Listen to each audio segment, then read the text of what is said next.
Hey guys, it's Jade, and this is The Scene.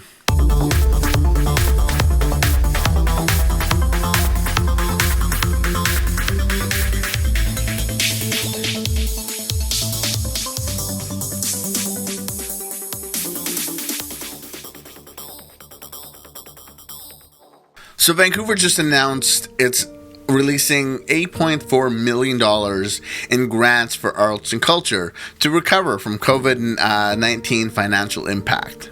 So I'm reading this from Georgia Straight, right off the article that they just released, and it says, to quote, "The City of Vancouver announced today, January 19th, that the City Council approved a total of $8 million in grants for 144 cultural organizations to help ensure that their programs and services remain accessible for artists, cultural communities, and citizens." So I was excited. I was like, oh, cool. Maybe this will help some venues. Maybe this will help rehearsal spots stay open. I wonder who the money went to. I wonder if it actually gets filtered down to maybe some cool, people that we know that really help support the scene around here. But after reading the full list and reading the article here, I was very disappointed. So I'm not going to go in detail about, exactly who went to what. You can see the list on the article as well as the list published by the city. But I will say that I'm very disappointed. When I look through what is, where it's kind of going to, it's going to established companies and organizations. And I get that. I understand that. The government doesn't really know where to fund the arts, so it just kind of gives money out, and it's just like, oh, you've been around for forever, here's a chunk of money. Oh, you're doing things, here's a chunk of money. And it's great. Some of these, everyone that got money here is fantastic, is amazing, and really deserves it. I'll list a few things like the Arts Club, Ballet BC, Contemporary Art Gallery, the Documenting Film Festival, the Clutch, Fire Hall Theater,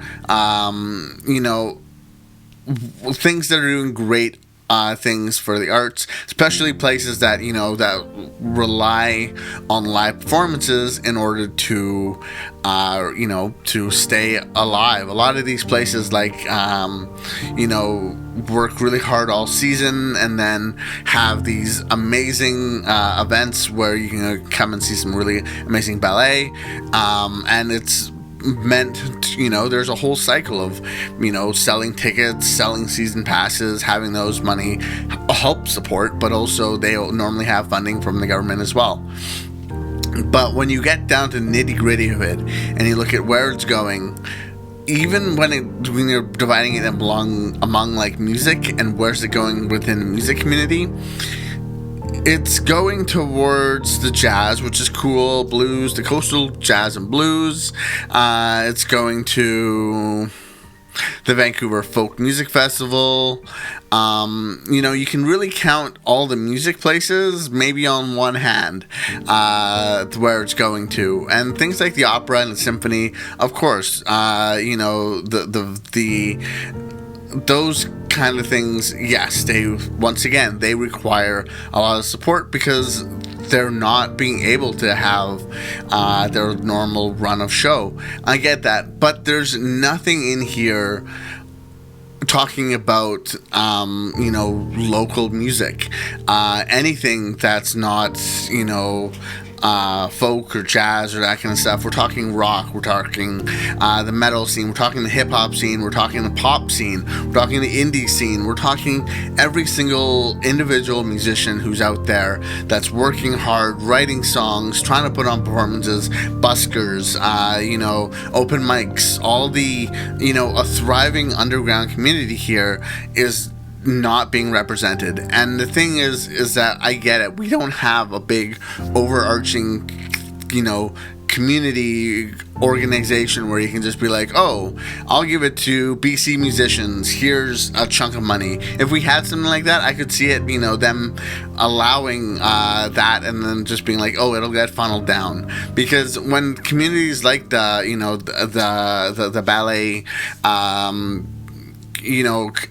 organizations are being funded, they're not really they're giving them just a lump of money and hoping that that'll help them sustain things. I'm sure there's a lot more that goes into it, but I mean, it's still just the government just being like, well, we're supporting the arts, here's a chunk of money. So it's one of those things where, like, I get it, it's hard to kind of support these things, but things like our venues are disappearing faster than ever. Our jam spaces, places where we rehearse, where we create, are dwindling, are being, shut down. You can give money to those corporations, to those companies. There's tons of other organizations that help musicians all around Vancouver, and those are key things for our scene. If we have no venues to play, no matter what happens next year, we're limited to 2 or 3 real places to play, other than having to rent halls and put more money into, putting on shows that already don't pay us enough money to have a living anyway. So it's just a little sad to see that it's not even that we're not even accounted for. It's the fact that we're playing straight up invisible to these people. There's not there's no even room in it overthought, or being like, we're reaching out to other members of the community, or trying to connect with, the indie music scene in Vancouver, or things like that. We're just completely overlooked, and we're not on the radar. They don't think about us, they don't care about us, and it's hurtful. I love all the money that's going to all these different things. I love it.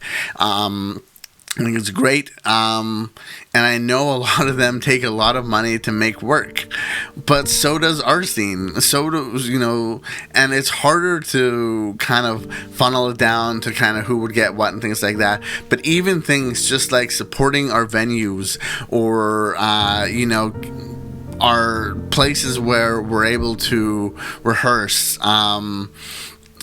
simple things like that would allow us to do what we do, and to guarantee that, cool, when COVID lessens up, there's places to go do it again, without having to have our rent for our jam spot increase because COVID's been so hard and they're trying to make back their money. It's hard enough being a musician, as we all know. Our gear, our time, our efforts, transportations, the lessons, all that kind of stuff that goes into, being able to sit down and write music and craft and create and all this kind of stuff like that. But it's just really hard when, the government doesn't even see us. It doesn't even try. There's no nothing, there's no outreach, there's no thing, and then they think, oh, we're amazing heroes because we did this, and this solves everything. And it solves a lot of things and helps a lot of companies for sure, but I'm not sure. I'd love to hear your thoughts and how you think, maybe, because there's a lot of companies that are out there that kind of umbrella Vancouver musicians, and I'm sure there's not one that's like predominantly this is the go-to thing. Even, I think we have a musicians union. I haven't looked into it, but what about them? Our recording studios, tons of other places that are having to shut down because of COVID. And, even if it's not a lot, it'd just be nice to be recognized and to be like, oh, we understand the thriving, indie music scene in Vancouver. But that's just me. I'd love to hear you guys' thoughts. What do you think could happen? How do you think we get more recognition within the government? I don't want to hear where we think the money should have gone, or these people don't deserve this amount, because all these other companies are working and are hit just as hard, if not harder. And a lot of them have a huge amount of rent that they have to pay with no income anymore. And a lot of these are massive festivals that go and inspire tons of really cool art that's being created that just could not happen this year, and they had no income or no any way of making it digital. So it's musicians will still do what we do, but it would be nice to be seen, to be thought of in initiatives like this.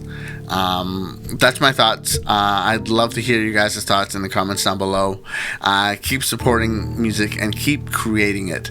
I love hearing what you guys do, and I know a lot of other people do too. I'll see you guys later. Bye! Hey guys, it's Jade. Thanks for checking out the video.